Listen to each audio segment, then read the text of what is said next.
এই মোবাইল ফোনটাতে একটা স্পেশাল ফিচার আছে, এইটা দিয়ে চাইলে আপনি একদম ঘুটঘুটে অন্ধকারেও ভিডিও শ্যুট করতে পারবেন, ছবি তুলতে পারবেন। চলেন টেস্ট করি। এই মুহূর্তে আমার রুমের কিন্তু সব লাইট অফ হয়ে গেছে।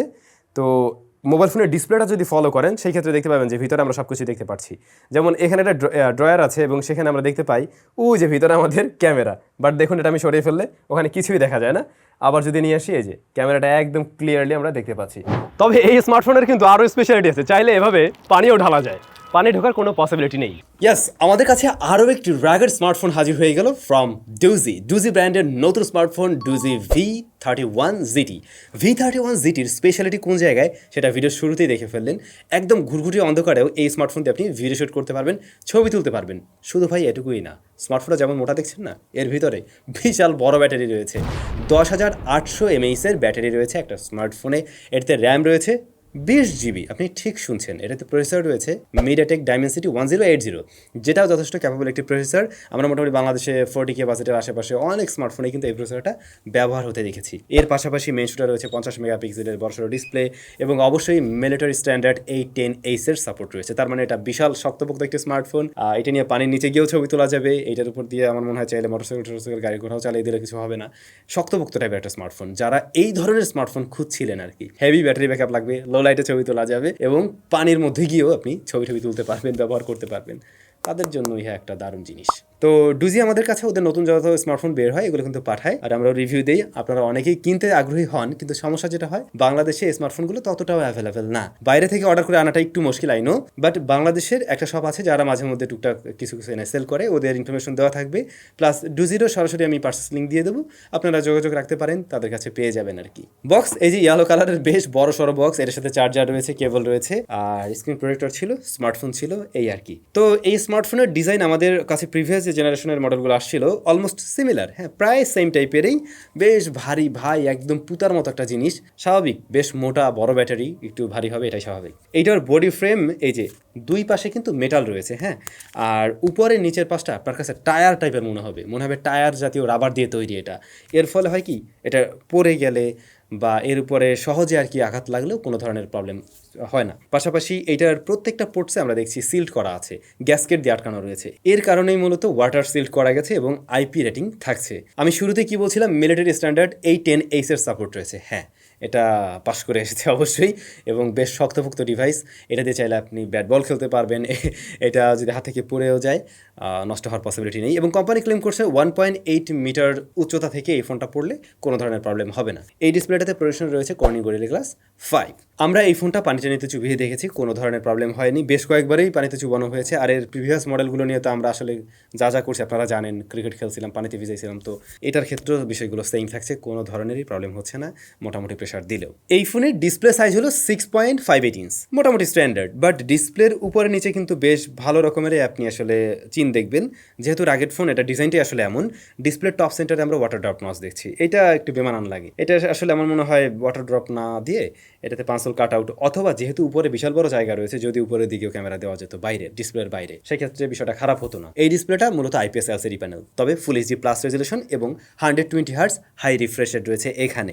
এটার পিপিআই হলো গিয়ে 400, পিপিআই ভালো, এবং এই ডিসপ্লের কালার রিপ্রেজেন্টেশন ম্যাক্সিমাম মানুষের কাছেই ভালো লেগে যাবে। বাট এটার ব্রাইটনেস যে অনেক ভালো এমনটা না, ইনডোরের জন্য ঠিকঠাক আছে, বাট আউটডোরে যখন একদম ডিরেক্ট সানলাইট পড়ে তখন এটা ভালোই স্ট্রাগল করে। শ্যাডো এরিয়াতে আবার ভালোই দেখা যায়, টাচ রেসপন্স ভালো আছে। বাট আপনি যাই করুন না কেন, স্মার্টফোনটার ওজন কিন্তু বেশ ভালোই। এর সাথে ইউজ টু হতে একটু টাইম লাগবে, প্রথম একটু বেশি ভারী মনে হতে পারে আপনার কাছে, তখন 2 হাত দিয়ে এটা ব্যবহার করতে হবে আর কি। আচ্ছা, এই স্মার্টফোনের ক্যামেরা সেকশনে মেইন শুটার হলো 50 মেগাপিক্সেলের, এরপরে রয়েছে 24 মেগাপিক্সেলের অর্থাৎ 24 মেগাপিক্সেলের নাইট ভিশন সেন্সর আর কি। তো প্রত্যেকটা ক্যামেরাই কাজের। আমাদের কাছে আকর্ষণীয় ছিল আসলে ওই নাইট ভিশন ক্যামেরাটাই। যেমনটা আপনারা দেখছেন, রাতের বেলার ছবিগুলো কিন্তু আমরা এটা দিয়ে তুলতে পারছিলাম, যেখানে একদমই লাইট নেই সেখানেও কিন্তু এটা দিয়ে ইজিলি ছবি তোলা যায়। আপনি চাইলে ভিডিও রেকর্ড করতে পারবেন। মূলত এখানে ইনফ্রারেড লাইট রয়েছে, যে লাইটটা নর্মালি আমরা খালি চোখে দেখছি না, বাট এই ক্যামেরা দেখতে পায়, এবং সেই লাইটের থ্রুতেই সে রাতের বেলা আসলে ছবি তুলতে পারে বা ভিডিও রেকর্ড করতে পারে। ওয়াইল্ড লাইফ ফটোগ্রাফি, ভিডিওগ্রাফি যারা করে, অনেকে বনে বাদরে ঘোরাফেরা করে আর কি, তাদের কাছে এরকম একটা জিনিস আসলেই খুবই কাজের হতে পারে আমার মনে হয় আর কি। যদিও রাতের বেলার ছবি বা ভিডিওগুলো কিন্তু সাদা কালো ছিল, এগুলো কালার ছিল না। আচ্ছা, মেন ক্যামেরা যদি আসি 50 মেগাপিক্সেলের। এটা প্রপার লাইটিং কন্ডিশনে ভালো ছবি দেয়। প্রপার লাইটিং কন্ডিশনে আপনি শার্পনেস ডিটেল মোটামুটি লেভেলের পাবেন, তবে বেশি কন্ট্রাস্টই মনে হয়েছে ম্যাক্সিমাম ছবিকেই। শ্যাডোর দিকে ডিটেল হারাতে দেখছিলাম অনেকটাই, আবার লো লাইটের দিকে হেভি কন্ট্রাস্ট দেখা যায়। লো লাইটের আসলে ছবি এর ভালো না, লো লাইটের ছবি আপনাদের ভালো লাগবে না আমার মনে হয়, ইভেন নাইট মোড অন করে নিলেও না। এই স্মার্টফোনের যে প্রাইস, সেই প্রাইস পয়েন্ট থেকে ক্যামেরা নিয়ে আমার মনে হয় না যে আপনারা খুব একটা সন্তুষ্ট হতে পারবেন, কাজ চালানোর মতো রেজাল্ট পাবেন। বাট ক্যামেরা মেনলি কাজে লাগবে হচ্ছে গিয়ে এই যে নাইট ভিশন ক্যামেরাটা, এই জিনিসটা যাদের কাজে লাগবে বা কাজে লাগাতে পারবেন তারা মজা পাবেন। ফ্রন্ট ফেসিং ক্যামেরা আবার 32 মেগাপিক্সেলের, এইটার কোয়ালিটি মোটামুটি ভালোই মনে হয়েছে। ভিডিও টিডিও কলিংয়ে কথা বলা, মাঝে মধ্যে ছবি তোলা, এই সমস্ত কাজবাজের জন্য এটা ঠিকঠাকই আছে বলা যায়। মেইন ক্যামেরায় ভিডিও রেকর্ড করা যায় সর্বোচ্চ 4K 30 FPS-এ। ভিডিও কোয়ালিটি বিলো অ্যাভারেজ ছিল, স্টেবিলিটি ভালো ছিল না এবং খুব একটা জাতের ভিডিও ছিল না আর কি। কিন্তু ভাই পারফরমেন্স সেকশন আবার বেশ ভালো। স্মার্টফোনটিতে প্রসেসর হিসেবে রয়েছে মিডিয়াটেক ডাইমেনসিটি 1080। শুরুতেই বলছিলাম এখানে র্যাম রয়েছে 20 GB। হ্যাঁ, আপনি ঠিক শুনছেন, তবে একটু এখানে টুইস্ট আছে। এটাতে মূলত 12 GB র্যাম রয়েছে, আর বাকি 8 GB হলো গিয়ে ভার্চুয়াল র্যাম। তবে 12 GB আমি মনে করি মোর দেন এনাফ। মিডিয়াটেক ডাইমেনসিটি 1080-এর পাশাপাশি যদি 12 GB র্যাম হয়, এটা গুড এনাফ। স্টোরেজ ভ্যারিয়েন্ট পাওয়া যায় একটাই, 256 GB। এটাতে অ্যান্ড্রয়েড ভার্সন হিসেবে রয়েছে অ্যান্ড্রয়েড 13। তবে পরবর্তী অ্যান্ড্রয়েড আপডেট আসবে কিনা বা কয়টা মেজর আপডেট তারা দিবে, এই ব্যাপারটা আমি এখনও ক্লিয়ার না, এটা জানতেও পারিনি আর কি। মিডিয়াটেক ডাইমেনসিটি 1080 বেশ ভালো পারফরমেন্স দেওয়ার মতো একটি প্রসেসর। মিড রেঞ্জ বাজেটে এটা একটা ক্যাপেবল পারফরমেন্স দিতে পারে। এই স্মার্টফোনের সাথে আমরা ভালো রেজাল্টই পেয়েছি।